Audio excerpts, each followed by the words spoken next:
सिर्फ 3 रुपए में घुटने, हाथ, एड़ी और कमर के दर्द का करें जड़ से सफाया। दोस्तों, जैसा कि आप सभी को पता है कि जब भी हमारे जोड़ों में दर्द की प्रॉब्लम होती है तो हमें बहुत सारी परेशानियों का सामना करना पड़ता है। चलना फिरना, उठना बैठना मुश्किल हो जाता है। वैसे तो ये प्रॉब्लम बढ़ती उम्र के साथ देखी जाती थी, लेकिन आजकल के खराब लाइफस्टाइल और खाने पीने की गलत आदत की वजह से ये प्रॉब्लम यंग लोगों में भी बहुत अधिक मात्रा में देखी जा रही है। किसी को घुटनों में दर्द है, किसी को पिंडलियों में दर्द है, कोई कमर व पीठ दर्द से परेशान है। अगर आप भी इस तरह के दर्द से परेशान हैं तो आज मैं आपको एक बहुत ही इफेक्टिव घरेलू उपाय बताने वाला हूं, जिसका इस्तेमाल करके जोड़ों में, घुटनों में होने वाले दर्द से हमेशा के लिए आप आराम पा सकते हो। यह उपाय बहुत ही सस्ता और बहुत ही इफेक्टिव है। इसके लिए आपको ज़्यादा पैसे खर्च नहीं करने पड़ेंगे। इस घरेलू उपाय को बनाने के लिए आपको सिर्फ 2 चीज़ों की आवश्यकता पड़ेगी और ये दोनों ही चीज़ें हैं आपको बहुत ही आराम से आपके किचन में मिल जाएंगी। आइए जानते हैं इस पावरफुल घरेलू उपाय के बारे में। दोस्तों, इस उपाय को बनाने के लिए हमें आवश्यकता होगी सरसों का तेल और जायफल के पाउडर का। और अगर जायफल आपके पास नहीं है तो इसे पास की किराने की दुकान से ले आइएगा। जायफल इस तरह का होता है, एक जायफल 5-6 रुपए का मिल जाएगा और एक जायफल आपका बहुत दिनों तक चलने वाला है। इस उपाय को बनाने के लिए आपको 1 चम्मच की मात्रा में जायफल पाउडर लेना है। जायफल को कूट कर या कद्दूकस करके आप इसका पाउडर तैयार कर सकते हैं। आपको कद्दूकस लेना है, आपके घर पे होगी, और इस तरह से आपको जायफल को घिसना है। घिसने के बाद ये आप देख सकते हैं कुछ इस तरह का पाउडर दिखेगा। ये बहुत ही सॉफ्ट होता है दोस्तों, ये आसानी से घिस जाएगा। यहाँ मैंने 1 से 1.5 चम्मच के बराबर जायफल घिस लिया है। दोस्तों, चलिए अब बनाते हैं दर्द खींचने वाला तेल। तो इसके लिए आप 4 चम्मच सरसों का तेल लीजिए और इसमें 1 चम्मच जायफल पाउडर मिला दीजिए और इसे मिक्स कर लेना है। अब इसे हम लो फ्लेम पर 2 से 3 मिनट के लिए गर्म कर लेंगे। इसे बिल्कुल लो फ्लेम पर आपको गर्म करना है ना। जलना नहीं चाहिए, इस बात का विशेष ध्यान रखिएगा। देखिए 2 मिनट रखा मैंने इसे आंच पर और ये अच्छे से पक चुका है। अब गैस को ऑफ कर लेंगे और इसे उतार लेंगे। आधे चम्मच के बराबर हल्दी का पाउडर ऐड करेंगे। हल्दी भी घर का पिसा हुआ होना चाहिए, इस बात का ध्यान रखिएगा। हल्दी दोस्तों दर्द और सूजन को खींचने का काम करता है। इन्हें मिक्स करने के बाद इसे थोड़ा ठंडा होने देंगे और इसे किसी कटोरी में निकाल लेंगे। दोस्तों, आपका तेल बनकर तैयार हो गया है। अब हमें दूसरी सामग्री लेनी है और वो है अजवाइन। आपको इस तरह से अजवाइन लेना है और इसे तवे पर गर्म कर लेना है। अजवाइन दोस्तों कमर दर्द, जोड़ों में दर्द के लिए बहुत ही पुराना नुस्खा है। इसका प्रयोग करोगे तो आपको दर्द से बहुत जल्दी छुटकारा मिल जाएगा। इसका तरीका मैं आपको बताता हूँ। तवे पर इसे लगभग 1 से 1.5 मिनट तक गर्म कर लीजिए। इसे भी धीमी आंच में गर्म कीजिएगा। दाने जो अजवाइन के हैं वो जलने नहीं चाहिए, इस बात का विशेष ध्यान रखिएगा। गर्म करते हुए आप कोई सूती का कपड़ा या फिर कॉटन का कपड़ा ले लीजिए। आप चाहें तो यहाँ पर रुमाल का भी इस्तेमाल कर सकते हैं। मैंने रुमाल ले लिया है और रुमाल को इस तरह रख लीजिए। इसमें हम गरम अजवाइन के दाने डाल देंगे और हम इसका पोटली बना लेंगे। इस तरीके से आप पोटली बना लीजिए।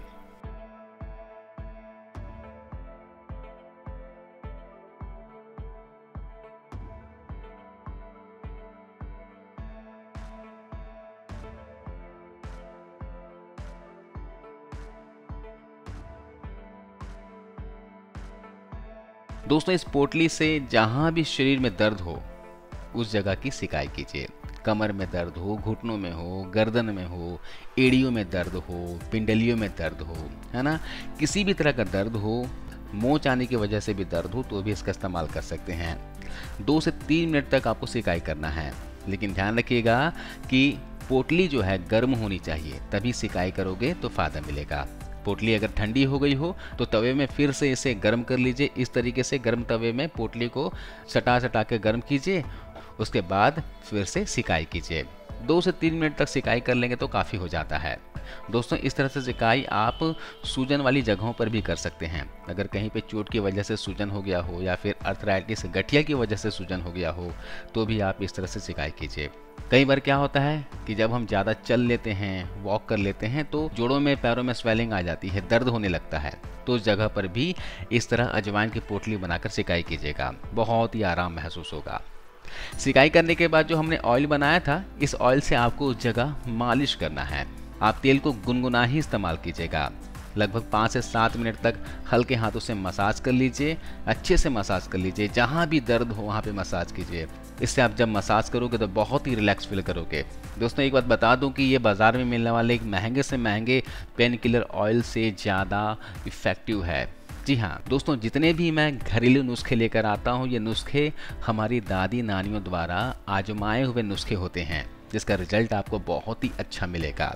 इस रेमेडी को ज़रूर फॉलो कीजिएगा और इसका इस्तेमाल आप लगातार कीजिए, कोई नुकसान नहीं होगा। जब भी जोड़ों में दर्द हो, शरीर में दर्द हो, तो इसका इस्तेमाल कीजिए, बहुत ही फ़ायदा मिलने वाला है। और लगातार इस्तेमाल करने से दर्द भी जड़ से ख़त्म हो जाएंगे। लेकिन इसके अलावा आपको एक इलाज और करना पड़ेगा। ये जो मैंने नुस्खे बताए, ये बाहर से काम करेगा और अंदर से भी तो शरीर का इलाज होना चाहिए। तो इसके लिए आप ऐसी चीज़ें खाएं जो वात को संतुलित करता हो, वात को कंट्रोल करता हो। जैसे जोड़ों में, घुटनों में दर्द की समस्या जो होती है, कमर में दर्द की समस्या होती है, ये वात बढ़ने की वजह से होता है। तो वात को संतुलित करने के लिए मैं एक रेमेडी बताता हूँ, इसका इस्तेमाल आप रोजाना कीजिएगा। अभी ठंड का मौसम आने वाला है, तो ठंड के मौसम में 2 चीज़ें गांठ बांध लीजिए। आने वाले मौसम में आपको मेथी का लड्डू बनाकर खाना है, पहली चीज़। और दूसरा उपाय में आपको तिल का लड्डू खाना है। तिल और मेथी का लड्डू वे लोग भरपूर सेवन करें जिन्हें घुटनों में दर्द, कमर में दर्द की शिकायत है, और पूरे ठंड के मौसम में कीजिए। महर्षि वाघभट ऋषि जी ने भी मेथी और तिल को वातनाशक बताए हैं। इसके साथ ही वात को संतुलित करने के लिए शुद्ध तेल खाया करें। रिफाइंड ऑयल की बात नहीं कर रहा हूँ, यहाँ आपको शुद्ध तेल खाने हैं। जैसे आप मूंगफली का शुद्ध तेल खाइए, आप कच्ची घानी यानी कि सरसों, मस्टर्ड ऑयल खाइए, वो भी शुद्ध खाइए। रोजाना के डाइट में कम से कम 2 चम्मच शुद्ध देशी घी का इस्तेमाल कीजिए। देशी घी दोस्तों वात को संतुलित करता है और साथ में दोस्तों बढ़े हुए पित्त को भी ये कंट्रोल करने में मदद करता है। अगर पित्त और वात शरीर में बढ़ा हुआ है तो 2 से 3 चम्मच देशी गाय के घी का इस्तेमाल जरूर करें। और घी भी आपको खाना बनाने में इस्तेमाल नहीं करना है। जैसे आपने दाल बनाया, दाल के ऊपर डालकर खाइए तो आपको ज़्यादा फायदा मिलेगा। और घी को भी आपको ज़्यादा जलाकर इस्तेमाल नहीं करना है, आप बस थोड़ा सा गर्म कर लीजिएगा और इसे रोटी में डालकर या फिर दाल वगैरह में डालकर आप खा सकते हो। इसके अलावा इस बारिश के मौसम में आपको उपाय बताता हूँ जिसका इस्तेमाल आपको रोजाना करना है। इसमें आपको लेने हैं मेथी और दालचीनी। आप रात को क्या कीजिएगा, आधा चम्मच मेथी के दाने और 1 इंच बराबर दालचीनी का स्टिक जो होता है, इसे रात भर पानी में भिगो कर रख दीजिएगा। 1 गिलास पानी में भिगो कर रखना है और सुबह जब उठेंगे आप तो पानी को छानकर हल्का सा गर्म करके, गुनगुना करके पानी को पी लेना है सिप सिप करके। और जो बचे हुए मेथी के दाने और दालचीनी का स्टिक है, इसे आपको चबा चबा कर खा लेना है। आप चाहें तो इसे खाने के लिए शहद का भी इस्तेमाल कर सकते हैं। शहद के साथ खाओगे तो ये कड़वी नहीं लगेगी, बल्कि आप आसानी से खा लोगे। अगर खाते हुए चबाते हुए नहीं जमता हो तो कोई बात नहीं है, आप इसे पीस लीजिएगा और पेस्ट के रूप में बना लीजिएगा। और 1 कप गुनगुने पानी के साथ या फिर मेथी का जो पानी है उस पानी से भी आप इसे निगल सकते हैं। ऐसा आप रोजाना सुबह सुबह खाली पेट कीजिएगा।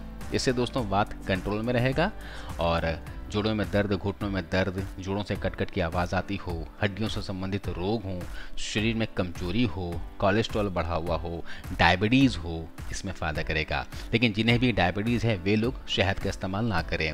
ये दोनों ही औषधियाँ बहुत ही कमाल की है। मेथी और दालचीनी का सेवन वे लोग भी कर सकते हैं जिनके नसों में ब्लॉकेज है, जिनको हार्ट अटैक आ चुका है या फिर जिन्हें दिल की बीमारी है, जिन्हें हाई ब्लड प्रेशर की समस्या है, ब्लड सर्कुलेशन प्रॉपर नहीं हो रहा है शरीर में, या फिर जिन्हें वेरिकोज वेंस की समस्या हो गई है, नस दबने की शिकायत रहती है, नस कमज़ोर हो चुके हैं, तो वे लोग भी मेथी और दालचीनी के स्टिक का उपयोग कर सकते हैं।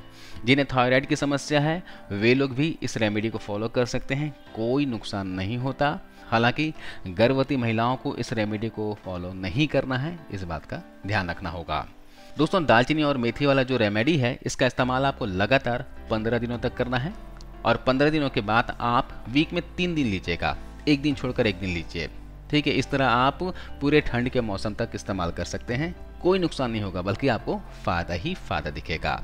आगे के वीडियो में आपको मेथी के लड्डू की रेसिपी बनाकर बताने वाला हूँ। मेथी के लड्डू घर पर कैसे बना सकते हैं, खासकर जिनको भी वात से संबंधित रोग है, जिनके शरीर में कमजोरी रहती है, वे लोग जरूर मेथी के लड्डू का सेवन करें। इसका वीडियो मैं जल्द ही अपलोड करूँगा। आप अपना प्यार इसी तरह बनाए रखिए और इस वीडियो को ज़्यादा से ज़्यादा लोगों तक शेयर कीजिए। और अगर आप रुद्र होम रेमेडीज़ में नए हैं तो प्लीज़ लाइक कर लीजिए और बेल आइकन दबाकर ऑल पे क्लिक करना ना भूलें। आपको इस वीडियो को अंत तक देखने के लिए बहुत बहुत शुक्रिया।